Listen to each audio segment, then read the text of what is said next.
Magandang araw muli mga kapatid. Kumusta ang ating mga kalagayan ngayon? Naway patuloy tayong nakaranas ng mga pagpapala ng Diyos.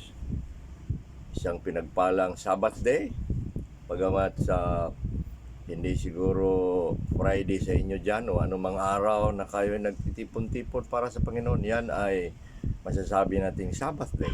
Isa sa bawat araw sa isang linggo ay iniutos sa atin na tayo ay magdiriwang ng kaniyang araw.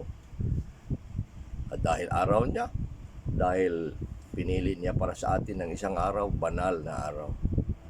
Yan ang sinabi ni Pablo sa Roma Kapitulo 14, na kung ang araw man na pinili mo ay yun ang inyong pagsamba, pinili mo na banal. At dito sa amin ay linggo, sa iba naman biyernes, sa iba sabado. Pumili tayo ng isang araw upang sambahin ang Diyos, upang banalin ang isang araw na sinabi ng Henesis na kaniyang binanal at kaniyang pinagpapala. Kaya bawat Sabbath Day, sabihin natin, pinagpala tayo. Ang pagpapala ng Diyos ay ating matamo sa araw na ito, sapagkat tayo ay kaniyang pagpapalain sa kaniyang presensya at sa kaniyang mga salita. Narito na naman tayo sa ating isa pang pangangaral ng salita ng Diyos. At naway pagpalain niya tayo. Narinig ko na ang iba sa inyo ay aalis na naman at maaaring hindi na babalik. Kami mga panahong gano'n na makaranas tayo ng mga kalungkutan. At ako'y nakikiisa sa inyo sa panahong ito na ang iba sa inyo ay aalis. Gaya ni Inoy tsaka si Florence ba, o magbakasyon lang. Anaway hindi kayo malimot na makinig pa rin sa mga panahon ng ating pangangaral ng salita ng Diyos dito sa ating lingguhang pag-aaral. Tayo muna ay manalangin sa Panginoon. Banal na Diyos, aming makapangyarihang Ama, kami lumalapit sa inyo upang aming hingin ang inyong basbas, ang inyong pagpapala, ang inyong karunungan sa amin na mag-aaral, magbubulay-bulay at makinig sa inyong mga salita. Aming dalangin na inyo kaming turuan, inyo kaming bigyan ng tamang unawa, karunungan mula sa inyong Espiritu, na sa aming pakikinig sa bawat bagay na inyong ituturo ay kami makauunawa at dalhin nyo kami sa pagsagawa sa mga ito, sapagkat ito ang inyong kalooban. Salamat sa biyaya ng inyong salita na buhay. Dalangin namin ito sa pangalan ni Kristo Jesus. Amen. Nakalipas mga kapatid na pag-aaral, pumunta tayo sa Juan Kapitulo 4 at ating pinag-aralan ang pagsamba. Patuloy tayong nag-aral noon sa pagsamba, ang paraan, wastong paraan ng pagsamba. At sinabi natin na itong wastong pagsamba, genuine worship requires right knowledge of the true God. Nangailangan tayo ng wastong kaalaman sa totoong Diyos. Isa lang ang Diyos. Sinabi ng Isaias Kapitulo 45:5 na maliban sa akin wala ng Diyos. Kaya kung may mga Diyos ang iba at sabihin natin sila na Diyos doon at Diyos natin na isa, hindi totoo yun. Sapagkat ang ating Diyos na tunay at totoo ay iisa lang at walang ibang Diyos na dapat nating kilalanin. At pag nakilala natin siya, atin siyang sambahin. Nangailangan ng tunay na kaalaman sa tunay na Diyos sa pamamagitan ng ating Panginoong Hesukristo. Hindi natin makikilala ang tunay na Diyos maliban makikilala natin si Kristo Jesus na tagapamagitan. Ang Diyos na Ama na hindi natin nakikilala, makikilala natin sa ipinadala niya na anak na si Kristo Jesus sa pamamagitan niya doon sa Ebanghelyo na ating tinanggap at tayo tinawag na magsisi at kung sumampalataya, ating nakilala si Kristo. At sa pagkilala natin siya kay Kristo, nakilala natin ang Ama na siyang ating dapat sambahin. Kaya ang pagkilala kay Kristo at ang pagkilala sa Ama nangangahulugan ng pagsamba. Ang pagsamba ay bunga ng iyong pagkilala sa Diyos. Dapat kung ikaw ay nakakilala sa Diyos, tao kang sumasamba sa Diyos. Di dapat maghiwalay ang pagsamba sa pagkilala sa Diyos. Kaya kung lalago ka sa pagkilala sa Diyos, lalago ka rin sa iyong pagsamba. Kaya sinabi ni Pedro, lumago kayo sa biyaya at pagkakilala ng ating Panginoong Hesukristo. Doon sa ating pagkilala, sa kanyang salita, sa ating pag-aaral, sa ating pagbubulay-bulay palagi, lalago tayo sa pagkilala kay Kristo, lalago din tayo dapat sa pagsamba. Kailangang magsama-sama ang pagkilala at pagsamba. Kaya dapat bawat araw sa ating paggising, sa bawat umaga, mayroon tayong pusong mapagsamba sa kanyang salita, sa pag-awit ng mga salmo, at sa samba sa kanya. Dapat matuto tayong umawit sa salmo, hindi lang sa bawat samba na ating ginagawa na tayo'y exclusive salmody. Sa bawat umaga, mag-practice tayo. Mayroon tayo dapat psalter, no? Na ating aawitin ang kanyang mga salmo. Yon ang mga tagubilin, itinatagubilin sa atin na aawitin sa kanyang pagsamba. Pangalawa, sinabi natin, ang tunay na pagsamba matapos mo kilalanin ang Diyos, sambahin siya ayon sa Espiritu. Ang Diyos sa Espiritu, siya ay dapat sambahin ayon sa kanyang anyo, ayon sa kanyang kalikasan na Espiritu. At sambahin din siya ayon sa pamamagitan ng banal na Espiritu. Ang Espiritu ng Diyos, gabay sa ating panalangin, gabay rin sa ating pagsamba. Kailangan ang espiritual na pagsamba na paraan ng Diyos, hindi natin alam. Sa pamamagitan nito ng gabay, kapangyarihan at tulong ng kaniyang Espiritu. Kaya nangailangan na sa ating panalangin at pagsamba, humingi tayo ng gabay, makipag-isa tayo sa kanyang Espiritu kagaya ngayon. Hingin natin ang Espiritu ng Diyos ay mamamagitan sa atin, ituro niya sa atin ang wastong pagsamba. At ang pagsamba hindi lang ayon sa Espiritu o sa pamamagitan ng Espiritu, sa pamamagitan ng katotohanan. Kaya dalawa yan ayon sa Mateo 4:23 at 24, sambahin natin ang Diyos ayon sa Espiritu at katotohanan. Katotohanan, ibig sabihin, ang salita ng Diyos, ang siyang otoridad, basihan sa ating tinatawag na pagsamba. Hindi tayo sumasamba sa walang sistema na tama. Sumasamba tayo ayon sa katotohanan. Ang Diyos na nagturo at tumawag sa atin na sumamba, sambahin siya sa kanyang paraan, sa kanyang katotohanan. Yan ang ating pinag-aralan. Kaya sambahin siya ayon sa kasulatan, kung ano ang ipinahayag, kung anong itinuturo, yon ang paraan ng pagsamba. Huwag tayo magdagdag, huwag natin bawasan ang pagsamba ayon sa kasulatan. Yon, gumawa lang tayo ng pagbabalik-aral. Naway nagkaroon tayo ng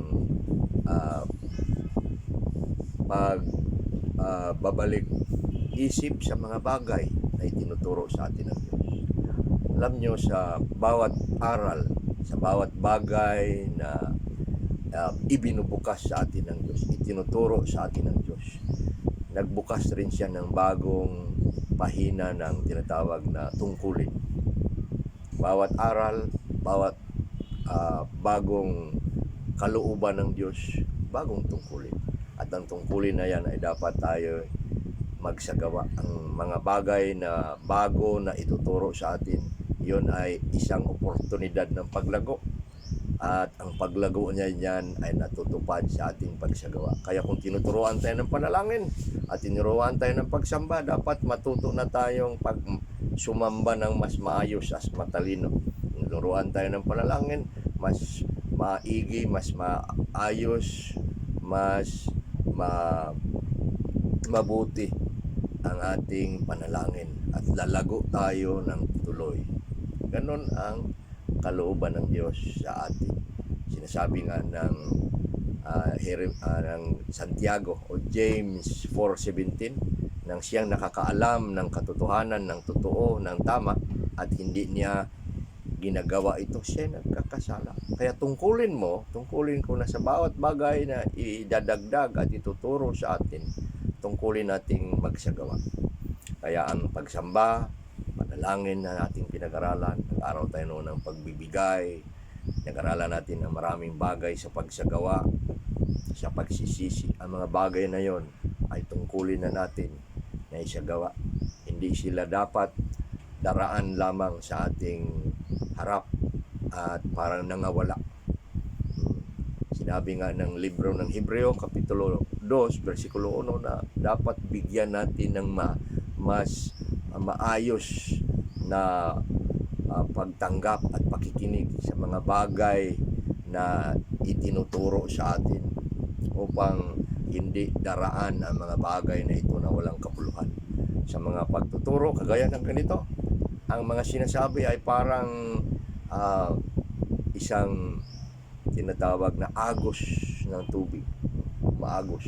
Naroon ang mga salita na itinuturo sa atin para tayo nang huhuli ng mga bagay na ibinibigay sa atin. Dapat narinig natin na maayos, narinig natin ng tama upang tayo pagpapalain. Kaya sa pagkakataong ito, pag-aralan natin, patuloy pa rin ang panalangin. Babalik tayo sa panalangin. Sinabi natin na ang ating aral, pagsamba at panalangin sa mga buwang ito. Kaya hanggang sa Enero siguro, dito pa rin tayo sa panalangin. Kaya pag-aralan natin ngayon ang tinatawag nating mga pangunahing katotohanan tungkol sa panalangin. We will study foundational truths or principles on prayer. Dalawang bagay lamang ang ating pag-aralan para hindi masyadong mahaba at madali nating malaala. Ngunit sa dalawang ito, may maraming bagay na dapat nating isasali. No? There are only two main divisions, but there are plenty of subdivisions para ating mas matutunan ng mas maayos.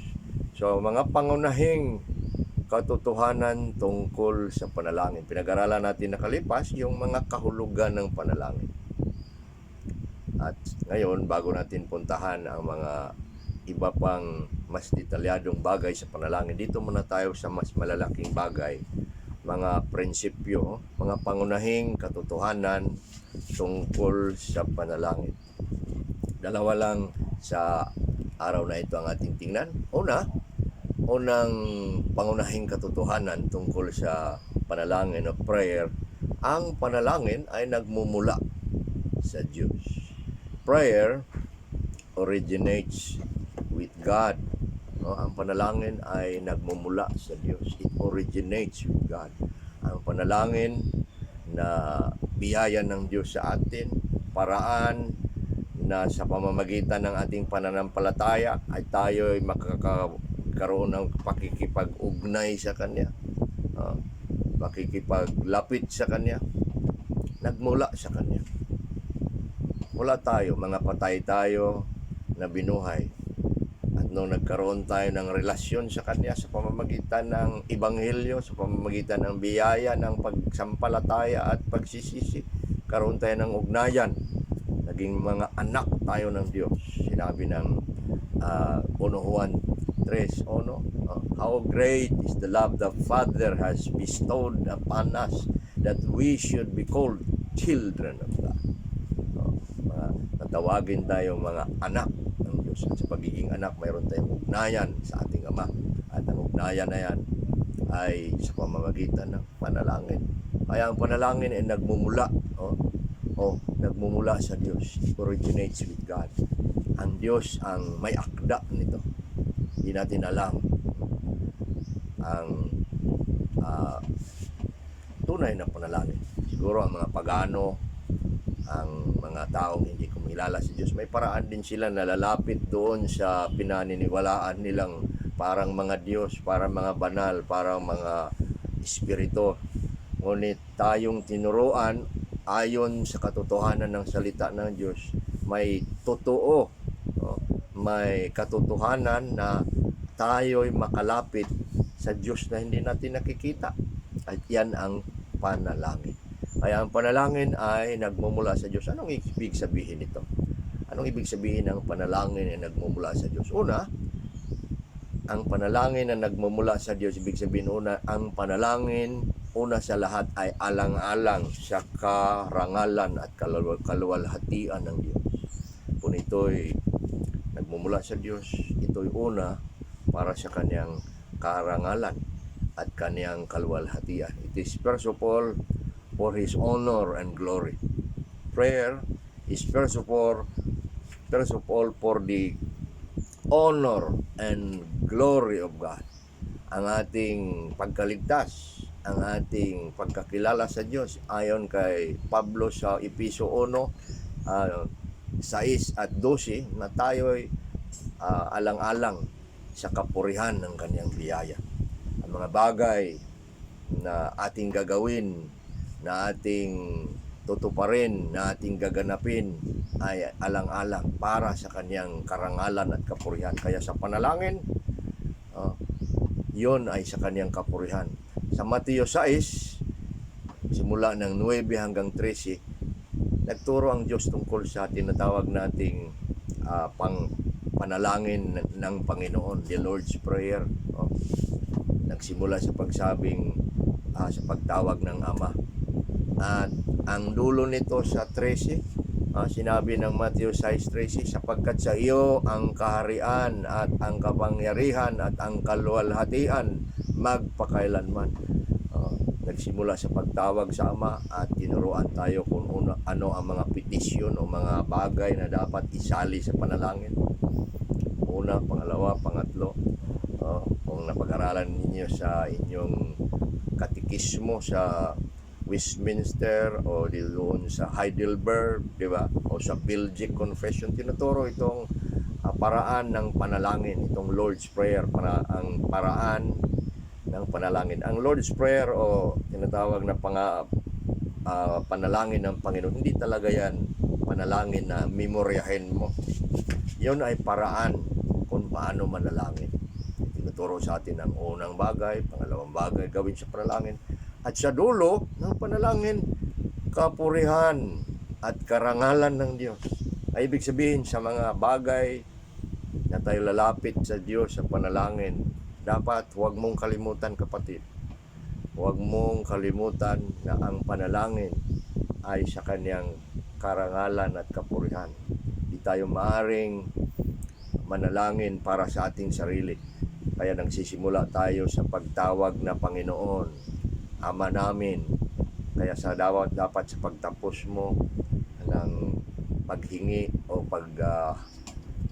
pagpapasalamat o anong bagay na ikaw ay nananalangin, kailangan tayong nagbigay papuri sa ating Diyos.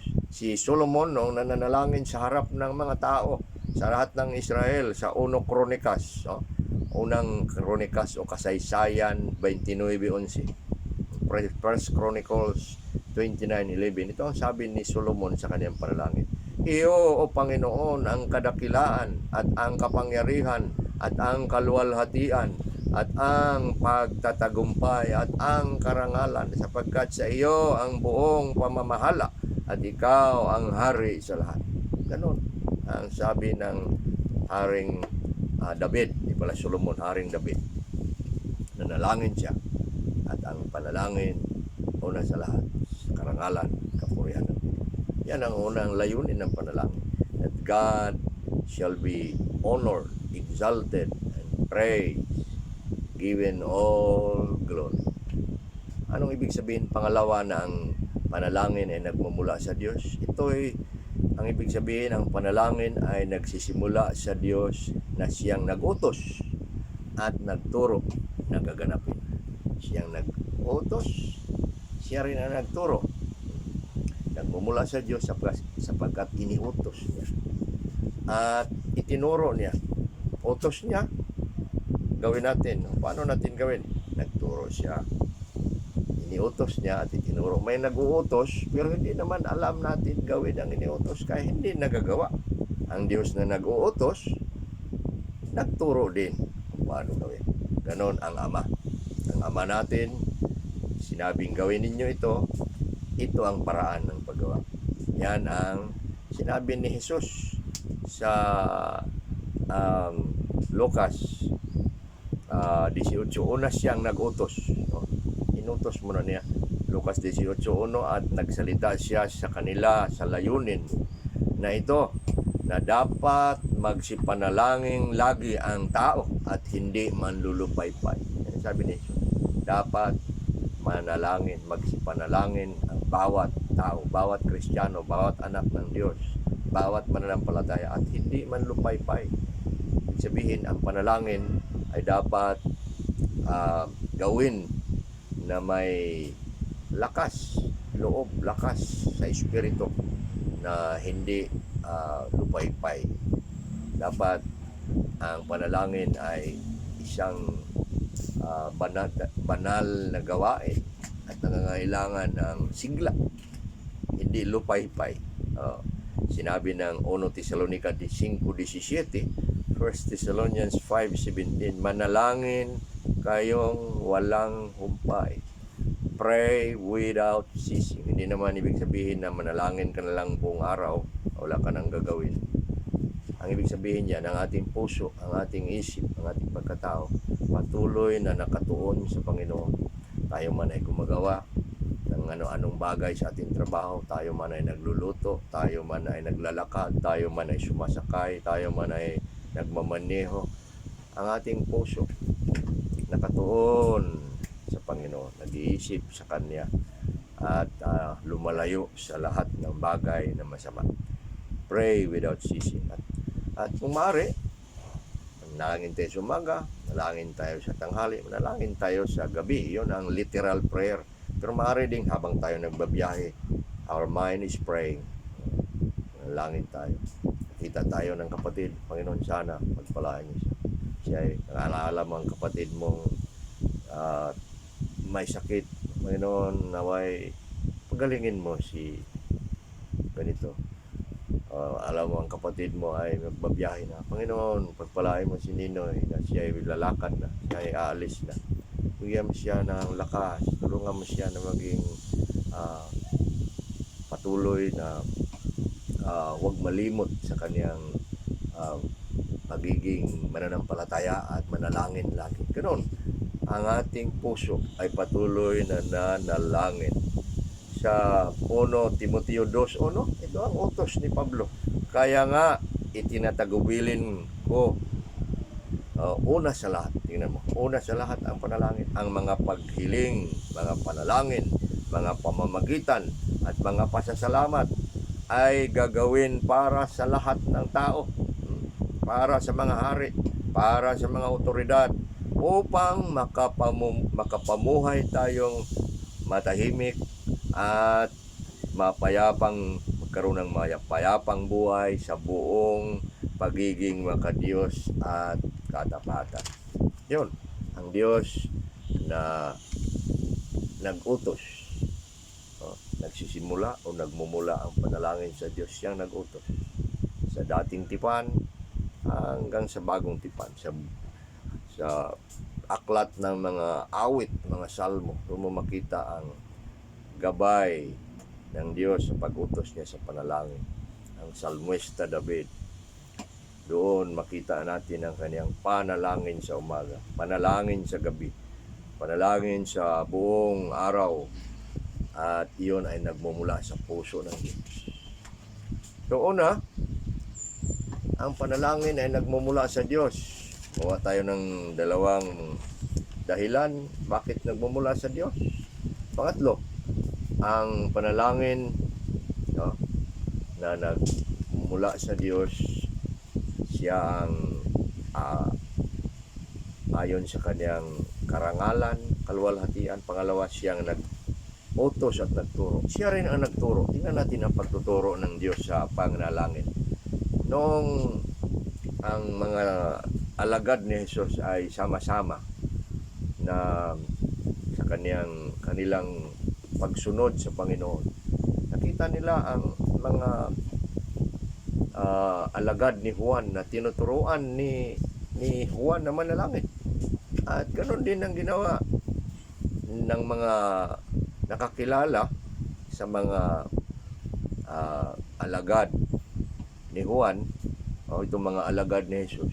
Una kasi yung si Juan, wala pa si Jesus, naroon na si Juan at siya ang naghanda sa daan ng Panginoon. Sinabi niya, kagaya ng pagtuturo ni Juan sa kanyang mga alagad, ayon sa Lucas 11:1 at 2, kami rin ay turuan nyo, Panginoon. At kaya ang Panginoon ay nagturo sa kanila. At mas mabuti at mas magaling ang kanyang pagturo, sapagkat si Juan hindi naman Panginoon. Isa lang na tagapagturo. Siya lang ay naghanda sa daan ng Panginoon. At siya rin ay nagturo sa mga tao upang magsisi at kilalanin si Kristo. Siya ay kagaya natin. Ngayon, itong mga disipulo, itong mga alagad ni Jesus ay nakikinig sa tunay na Panginoon at nagpaturo sa kanila. At ito ang sinabi ni Jesus kanila sa Lucas 11. At sinabi niya sa kanila, kapag kayo ay nananalangin, turo siya, ay sabihin ninyo, Ama naming nasa langit, makabanalin nawa ang inyong pangalan, dumating nawa ang iyong kaharian, ang kalooban nyo nawa ay masusunod kung paanong sa langit ito'y gayon din sa lupa. Ganon din sa Matthew 6:9, sa makatuwid ay sa ganitong paraan kayo'y manalangin, Ama namin nasa langit. Ganon, tinuro ni Jesus ang panalangin. Tinuro niya ang paraan ng panalangin. Kaya sa Matthew 6 at sa Lucas 11, Matthew 6:9 hanggang 13, hindi naman mahaba yan, pero tinuturo niya ang mga bagay na ipanalangin. At ang Ama, na doon tayo manalangin, itinuro ni Jesus kung paano ang panalangin, anong mga bagay na ipanalangin. Sinabi nga natin sa dulo nito, karangalan at kaluwalhatian ng Diyos. Kaya siyang nag-utos, siya rin nagturo. Ang panalangin ay nagmumula sa Diyos. Pangatlo na kahulugan nitong panalangin na nagmumula sa Diyos. Ang panalangin ay para sa Ama sa pamamagitan ng Anak at pamamagitan din ng banal na Espiritu. Ibig sabihin, ang panalangin ay nabubuo sa Diyos na Ama, Anak at Espiritu. Kung ang Diyos ang nagturo sa panalangin at ang panalangin ay nagmumula sa Diyos, ang panalangin ay mismo binubuo sa Diyos mismo, para sa Diyos. At ang paraan na gawin ito ay ayon sa kabuuhan ng Diyos. The Triune God, the Trinity, ayon sa kabuuhan ng Diyos. Efesios 2:18. Efesios 2:18, pakinggan ninyo. Sapagkat sa pamamagitan niya ay kapwa tayo may daan patungo sa Ama sa pamamagitan ng isang Espiritu. So, dalawang namamagitan. Una, si Kristo namamagitan sa pamamagitan ng daan at pangalan ni Kristo. So, lalapit tayo sa Ama sa pamamagitan ng daan na si Kristo. Sabi niya, ako ang daan at pangalan. Daan at pangalan niya, lalapit tayo sa Ama. Ngayon, ang banal na Espiritu naman sa pamamagitan ng kanyang kaalaman, sa pamamagitan ng gabay Ganon. Kaya yan, ang ibig sabihin na ang panalangin ay nagmumula sa Diyos. Ayon sa kabuuan ng Diyos natin, no? Ang Ama, ang Anak, at ang Banal na Espiritu. Malapit tayo sa Ama, pamamagitan ng daan, no? Sa pamamagitan ng tinatawag na righteousness, no? At pangalan ni Kristo, at sa pamamagitan ng gabay ng Espiritu. So, pangapat na ibig sabihin na ang panalangin ay nagmumula sa Diyos. Ang Diyos ay ang ating tagapakinig at ang Diyos din ang ating tagapagsagot. No? The God who established prayer is the God who hears prayer and the God who answers our prayer. Ang Diyos ay ang ating tagapakinig sa ating panalangin at sumasagot sa mga ito. He hears and He answers. Siya nagturo, nagutos, nagturo. At siya rin ang makinig. At siya rin ang sasagot. Yun ang kagandahan ng panalangin. Ang Diyos ay una ang tagapakinig ng panalangin. Sinabi ng pangalawang Kronikas 7:14, sinabi ng Diyos, kung ang aking bayan na tinatawag sa aking pangalan ay magpakumbaba, lumalangin, hanapin ang aking mukha at talikuran ang kanilang masasamang mga gawa, ay aking ang didinggin sa langit at ipapatawad ang kanilang mga kasalanan at pagalingin ang kanilang lupain, diringgin ang kanilang panalangin. So mayroon siyang tinatawag na kalooban sa panalangin. Kanyang bayan, ang kanyang mga anak, tatawag, magpakumbaba, lumalangin, talikuran ang kanilang mga masasamang gawain, didinggin ko sila. At sinabi nga, pakinggan. He will answer. Anong pakikinig niya? Sabi niya, patatawarin ko sila. Pagalingin ko ang kanilang lupa. Yun ang sagot. Siya ay makinig. Sagutin niya. Hindi lang siya makinig sa ating panalangin. Sasagutin niya ang ating mga hiling. Sasagutin niya. Didinggin niya ang ating mga pasalamat, ang ating mga pagsamba. Ano mang ating hihingin, kanyang sasagutin kung ayon sa kanyang kalooban. Ang Panginoon ay ang makinig at sasagot. Tingnan natin ang mga salita ng Biblia tungkol sa pagsagot ng Diyos sa panalangin. Napakaraming bersikulo sa Biblia na siya ay makinig. Makinig. Awit 4:1, awit 5:1 hanggang 3 tungkol yan sa panalangin ni David na ikaw ay makinig. Makinig ka, Panginoon, sa aking mga dalangin. Sa umaga ako'y magsasabi, manalangin sa iyo at ikaw ay makikinig. Tinatawag ni David ang Panginoon na siya ay makinig sa kanyang panalangin. Hear my prayer, O Lord. O Lord, you hear my prayer in the morning. Ganon. Siya makinig at siya naman ay sasagot. Pakinggan ninyo ang sabi ng awit 21:15. Siya ay tatawag sa akin at sasagutin ko siya. Sasamahan ko siya sa kabagabagan at pararangalan ko siya. Tatawag siya, sasagutin ko siya. Sa panahon daw ng kabagabagan, kahirap naman yan. In times of trouble, sa Jeremias 33:3, sinabi ni Jeremias, tatawag ka sa akin at ako'y sasagot sa iyo at ipaalam sa iyo ang mga dakilang bagay na hindi mo na lalaman at nakikilala. Tingnan mo ang sagot ng Panginoon. Tatawag ka, sasagutin kita. Ipaalam pa niya, ipakita niya, ibigay niya ang mga bagay na hindi pa natin alam na mga malalaking bagay. Ganon ang mga bagay na gagawin ng Diyos sa panalangin. Kaya una, prinsipyo natin pinag-aralan, ang panalangin ay nagmumula. Pangalawa, dito tayo sa pangalawa, dalawa lang tayo. Ang panalangin ay kinakailangan. Prayer is necessary. Prayer is a necessity. Ang panalangin ay mahalaga. Hindi lang mahalaga, napakahalaga. Ang panalangin ay lubhang kailangan. No? Ang panalangin ay dapat gawin. Kaya sabi ni Pablo, una sa lahat, first of all, prayer.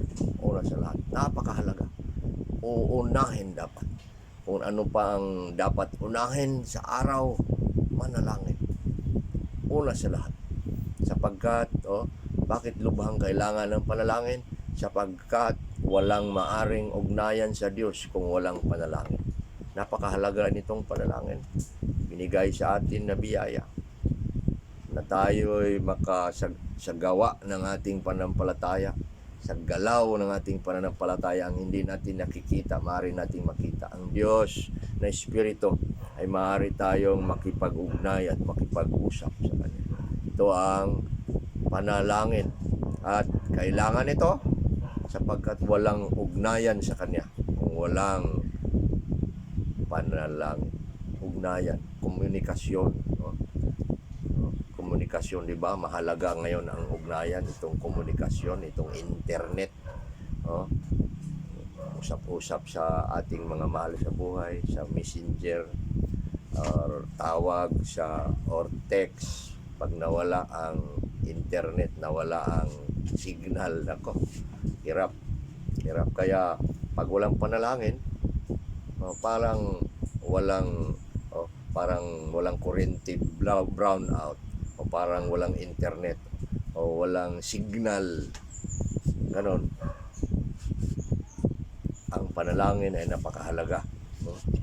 Ang pakikipag-ugnay natin sa spiritual na bagay sa ating Diyos, no, ay sa pamamagitan nitong napakahalagang panalangin. Sapagkat kung walang panalangin, walang ugnayan, no, sa Diyos. Bakit napakahalaga ang panalangin? Sapagkat walang maaring ugnayan sa Diyos kung walang panalangin. Ang ugnayan ay napuputol. Anong ibig sabihin? Walang pagpupuri, walang pagpapasalamat, walang pagsamba, walang paghingi, walang pakinggan, at wala namang sasagutin. Ganon ang kahalagahan ng panalangin. Pangalawa, mahalaga ang panalangin, napakahalaga at kinakailangan sapagkat ang panalangin ay walang kapalit. Prayer has no substitute, or prayer is irreplaceable. Prayer is not optional. Diba? Sa option, may sabing, anong gusto mo? Option A, option B. Ay, sa B ako. Walang ganon. Prayer is only one option, option A. There will be no option B. Pag wala ang panalangin, wala na. Wala kang ipalit. Walang kapalit ang panalangin. Kaya si Jesus, na doon tayo lalapit sa Kanya, ay walang kapalit.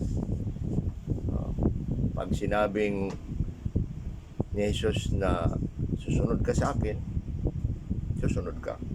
Manalangin ka sa akin, manalangin ka. Yun ang prinsipyo. Si Jesus ay isang bisis noon sa Juan 6. Nagsabi siya ng maraming pagtuturo. Mahirap na pagtuturo, mabigat. At ang marami sa kanyang alagad ay umalis at hindi na sumunod. At sinabi ni Jesus sa 12, kayo rin ba? Ayon sa Juan 6:67 at 68. Kayo rin ba aalis? Sinabi ni Pedro. At sinagot siya ni Pedro, Panginoon, kanino pa kami pupunta? Nasa iyo ang salita ng buhay na walang hanggan. Wala na kaming ibang puntahan. Sa prinsipyo ng panalangin, wala na. Pag wala tayong panalangin, hindi tayo pupunta sa Diyos, hindi tayo lalapit sa Kanya, hindi tayo makikisama, hindi tayo makikipag-ugnay sa Kanya. Wala. Walang ipalit. The Lord in prayer has no substitute. Prayer to Him is irreplaceable. Di maaaring palitan o mag-ibinto ka ng iba na ipalit mo. Walang kapalit. Si Isayas, sa Isayas 45:5 nagsabi, "Ako ang Panginoon at walang iba, liban sa akin ay walang Diyos." Tingnan mo, ang Diyos mismo nag-iisa. Sa panalangin natin sa Kanya, kung tayo lalapit sa iisang Diyos, at kung hindi natin gagawin sa Diyos na nag-iisa, walang maaring ipalit. Nag-iisang Diyos, nag-iisang panalangin, walang option, isa lang. At kung walang kapalit ang panalangin, anong ibig sabihin? Nangangahulugan ito na hindi maaring tanggalin ng panalangin. Walang ipalit eh. Kung ikaw ay may gamit na may baterya, flashlight mo di baterya, pag tanggalin mo ang baterya, ano pang ipalit mo para iilaw? Wala. Hindi mo naman pwede i-charge kasi hindi naman chargeable. So baterya lang ito, walang kapalit. Wala na, iwan mo na lang kasi walang gamit. Yon ang panalangin. Kung walang kapalit ang panalangin, nangangahulugan na hindi maaring tanggalin ng panalangin. Hindi tayo maaring hindi manalangin kasi wala tayong ipalit. At ano ang ibig sabihin pa nito? Kapag tinanggal ang panalangin na walang kapalit, ano ibig sabihin? Kapag tinanggal ang panalangin na walang ang kapalit, maraming masasamang bagay ang mangyayari. Pag hindi ka manalangin, kasi wala ka mang ipalit dyan, maraming masamang bagay na mangyayari. Prayer is very necessary na hindi pwedeng palitan. Anong mangyayari na masasama kung ang panalangin ay hindi mo gawin? Maraming kahinaan. Maraming kahinaan, walang kapangyarihan. Mahina tayo. Hingi tayo ng kapangyarihan upang talunin ang ating mga tukso.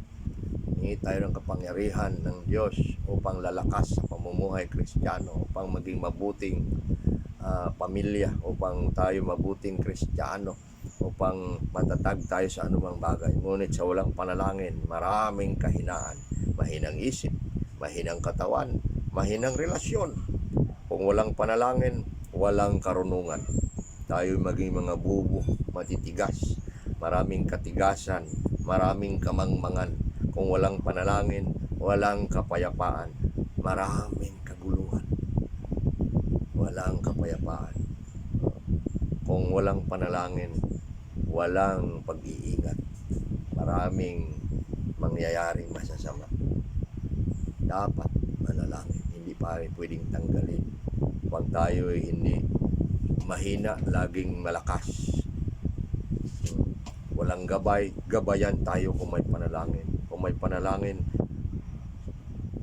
may karunungan palagi. Kung manalangin, may kapayapaan, may pag-iingat. Ganon ang kahalagahan ng panalangin. Pangatlo, kung ang panalangin ay napakahalaga at kinakailangan, sapagkat hindi maaring magpatuloy tayo sa pananampalataya kung walang panalangin. Napakahalaga ang panalangin at walang kapalit, sapagkat hindi maaring magpatuloy ang mananampalataya, ang Kristiyano, sa pananampalataya kung walang panalangin. Sumampalataya ka kay Kristo. Sabi kang Kristiyano ka, Kristiyano ako. Ngunit kung hindi ka manalangin, hindi ka maaring tutuloy. Maaring tutuloy. Ang Christian life daw parang bisikleta, dalawang gulong. Ang unang gulong, salita ng Diyos. Ang pangalawang gulong, panalangin. Tanggalin mo ang unang gulong, salita ng Diyos. So hindi ka magbabasa ng Biblia, manalangin ka lang. Hindi pwede. Because the Bible is the directive of prayer. Manalangin ka ayon sa salita ng Diyos. Tanggalin mo naman ang isang gulong, sabi mo, salita lang Diyos lang ako. Hindi ako manalangin. Hindi rin pwede na manalangin ka lang, walang salita ng Diyos. Hindi rin pwede salita ka lang ng Diyos, walang panalangin. Nagsasama ang dalawang bagay na napakahalaga. Ang Kristiyano, kung walang panalangin, ay hindi maaring magpatuloy. Hindi siya maaring lalago. Sabi ng Biblia, lalago kayo sa biyaya at pagkakilala ng ating Panginoong Jesucristo. Biyaya. Biyaya ng panalangin. Lalago tayo sa biyaya. Kung walang panalangin, hindi ka lalago. Hindi ka lalago sa iyong buhay. Kaya napakahalaga ng panalangin. Kamaring magpatuloy. Ito'y na kung ang panalangin ay tanggalin mo dahil hindi nga pwedeng tanggalin, hindi ka taong mapanalanginin, hindi ka nananalangin, ano mangyayari? Ito'y nangangahulugan ng pagtalikod sa Panginoon. Huwag mong sabihin na okay lang na hindi manalangin. Hindi pwede. Ito'y pagtalikod sa Panginoon. Ayon sa Sipanaya, Soponias 1.6, Sipanaya 1.6. Ito'y nangangahulugan ng pagtalikod sa Panginoon. Sabi ng Sipanaya, ang mga nagsisitalikod mula sa pagsunod sa Panginoon ay yaong hindi humahanap sa Panginoon at hindi sumasangguni sa Kanya. Panalangin yun. Hindi daw humahanap at hindi sumasangguni. Ayon sa Isaias 55:6, sinabi na yung salita ni Isaias na seek the Lord, hahanapin ninyo ang Panginoon habang siya'y matatagpuan pa. Seek the Lord while He may be found. Call on Him while He is near. Tatawagin ninyo siya hanggang siya'y malapit. Ganon ang Panginoon. Kaya kung ikaw hindi tumatawag, halimbawa, hindi ka na nanalangin, tinatalikuran mo siya. Kung ang ikaw na asawa, hindi nakikipag-usap sa asawa, anong klaseng relasyon yan? Para kang tumatalikod sa iyong pagiging asawa. Patuloy ang relasyon, patuloy ang pag-uusap, patuloy ang mga bagay na dapat gagawin. Ang panalangin ay walang kapalit at napakahalaga. Una, ang panalangin ay nagmumula sa Diyos. Ang panalangin ayon sa kapurihan at karangalan ng Diyos. Panalangin ay sa Diyos dahil siya nagutos at nagturo. Ang panalangin siya ay nakikinig.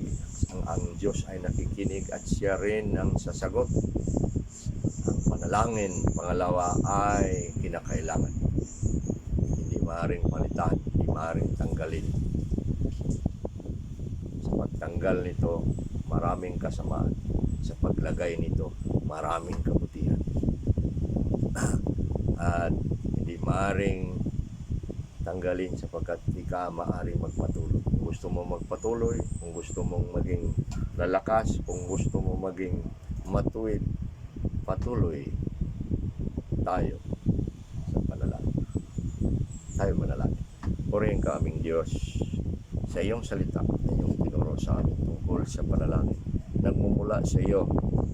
Dapat kami susunod sa inyong utos at mga sa pagtuturo. Turuan niyo kami patuloy nitong panalangin, O Diyos, sa iyo upang lalo kaming lalago sa biyayang ito at lalago sa pagkakilala sa inyo. Ito ang paraan na kami lalago sa biyaya niyo at sa pagkakilala sa inyo. Turuan niyo kami patuloy sa tungkuling ito, sa biyayang ito, na kami na ay mga tao na pagpapalain niyo, palalakasin niyo. Salamat sa biyayang ito. Dalangin namin ito sa pangalan ni Kristo Jesus. Amen. Salamat mga kapatid sa inyong pakikinig at naway magpapalain kayo sa inyong mga gagawin, lalo na sa inyong puntahan bukas, sa inyong pagsama-sama. Salamat.